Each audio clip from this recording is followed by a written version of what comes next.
अच्छा, मेलिन जोली जो है minister of external affairs of Canada और कनाडा, उन्होंने ये बोल दिया कि यार जो भारत के साथ जो हमारी कशीदगी चल रही है, तनाव चल रहा है, ये खिंचाव चल रहा है, ये हम प्राइवेट में बात करके भारत से इस मामले को सल्टाना चाहते हैं। यही जिंदा कौमों की अलामत होती है कि जब वो आवाज बुलंद करती हैं, जब वो कशकोल तोड़ती हैं, मजबूत होती हैं, तो फिर दुनिया उनकी हिमायत भी करती है और उनके हाँ में हाँ भी मिलाती है। आपको क्या लगा?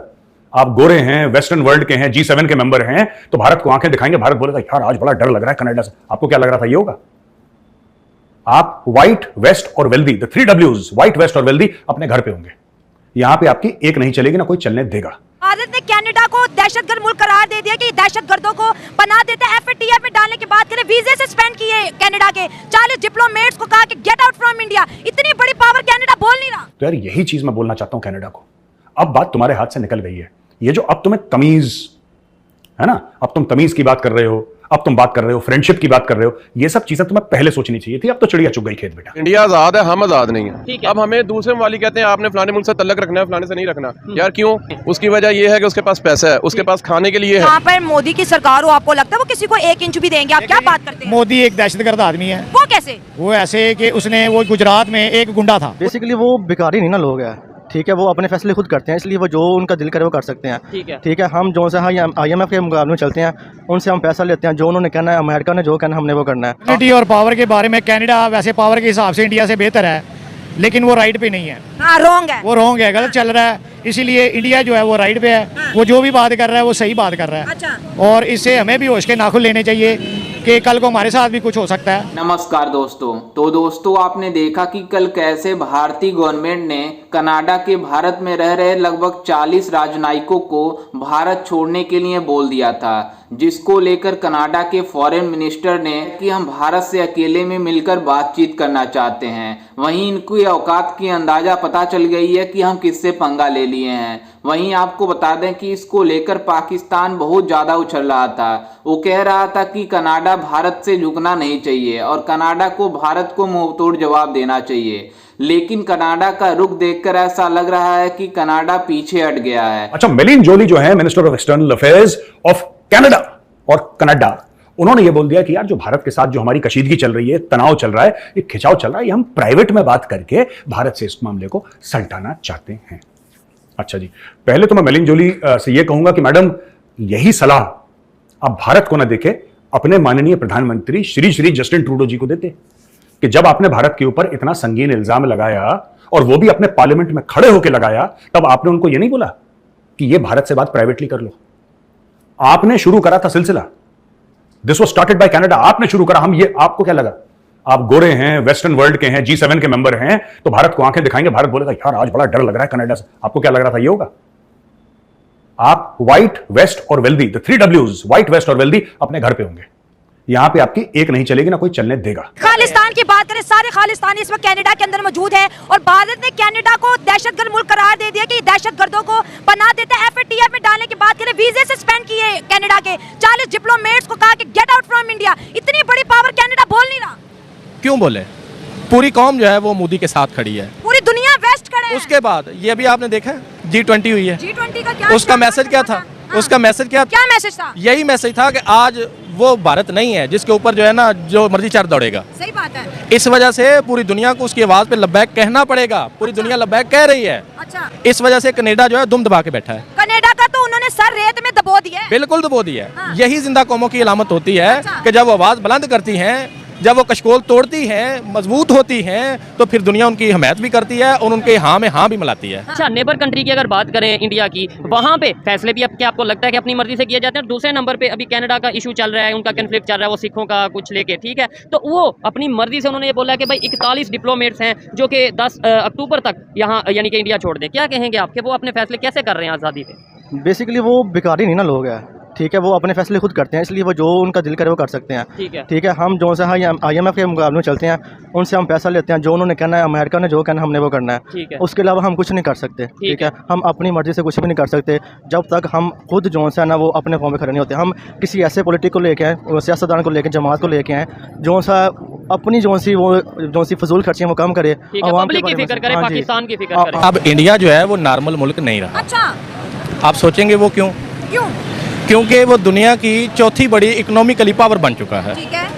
अगली बात रहेगी, इंडिया जमहूरियत के एतबार से दुनिया का 1 नंबर पे मुल्क है, ठीक है, जहाँ पे आज तक किसी फौजी आमर ने शब खून नहीं मारा, ठीक हो गया, मार्शल लॉ नाम की चीज़ नहीं आई। ठीक है, अब वो बुनियादी हकूक़ जब खालिस्तान के या देश के जो मेंबर हैं या जो सिख कम्युनिटी है उनको बेसिक हकूक़ दे रहा है, उनके फंडामेंटल राइट्स पूरे हैं, उसके बावजूद वो अगर फील करते हैं मजहबी इंतहा पसंदी की बुनियाद पे कि हमारा मुल्क अलहदा होना चाहिए, तो फिर उनके पास ठोस सबूत होने चाहिए। एग्जैक्टली। ये आज़ाद है, हम आज़ाद नहीं हैं। हम क्यों नहीं आज़ाद? क्या वजह, मतलब किन वजूहात की वजह से? हमने अलहदा कंट्री भी बना लिया, अपने यहाँ पे गवर्नमेंट भी हमारी अपनी है, एटॉमिक पावर भी है, मतलब किस वजह से आज भी हम मोस्टली लोग, इमरान खान साहब इवन आज़ादी मार्च वो निकालते हैं, यानी 2023 में भी आज़ादी मार्च निकल रही है। हम लोग आज़ाद इसलिए नहीं है कि हमें शऊर की कमी है, अवेयरनेस की कमी। हम लोग डिग्री लेते हैं जॉब हासिल करने के लिए, हम लोग अपना दिमाग नहीं खोलते। ठीक हो दिमाग खोलेंगे तो हमें समझ आ जाएगी। ठीक है। अब हमें दूसरे वाली कहते हैं आपने फलाने मुल्क से तल्लक रखना है, फलाने से नहीं रखना। यार क्यों? हाँ, ये सिंपल सी बात है, क्यों? और जो नेबर की आज हम बात कर रहे हैं, जिक्र कर रहे हैं, वो अपनी मर्जी से, मैं पहले भी बात कर चुका हूँ कि वो जिसके साथ चाहे डील करता है। एक और बात बताता हूँ, माइक्रोसॉफ्ट ने एक यूनिवर्सिटी बनानी थी, पता नहीं इसका करके ना, सॉफ्टवेयर पार्क बनाना था। ठीक है। वो पाकिस्तान में आया प्रोजेक्ट, और पाकिस्तानी जो पॉलिटिक्स थे उनका हमें कमीशन क्या मिलेगा, ठीक और वो प्रोजेक्ट चला गया इंडिया। खालिस्तानी इस वक्त भागे हुए हैं कनाडा के अंदर और भारत कहते हैं सारे के सारे दहशतगर्द हैं और कनाडा को FATF में डालेंगे। उसने भारत की तकसीम की बात क्यों की है? यूनिटी और पावर के बारे में क्या कहेंगे?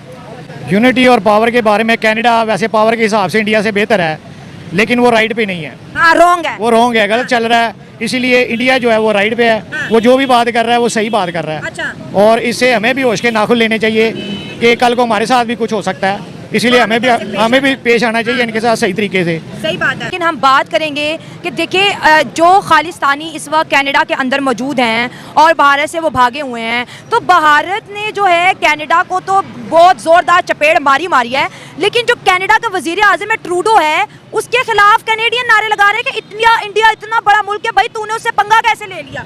कहाँ पे हमारे पास वीक पॉइंट हमारा रहा, कहाँ पे हमने अपनी गलतियाँ की जिसकी वजह से हम आज इस पोजीशन पे हैं, और उन्होंने कहाँ पे बेहतरी की कि आज वो बहुत आगे जा चुके हैं और अपने फैसले खुद कर रहे हैं। देखिए, इसकी एक सिंपल सी वजह यह है कि उन्होंने अपने यहाँ जो डेमोक्रेसी है उसको बहुत मजबूत रखा हुआ है। ऐसा ही है, ठीक है। उनके इवन के जब ये इशू हुआ था अभिनंदन वाला, ठीक है, हमारे यहाँ से जो मीडिया पे आके बंदा जवाब देता था वो हमारे DGISPR साहब थे। ठीक है। उनका वजीर दिफा आके जो भी जवाब होता था वो देता था। आप यहीं से डिफरेंस समझ लें।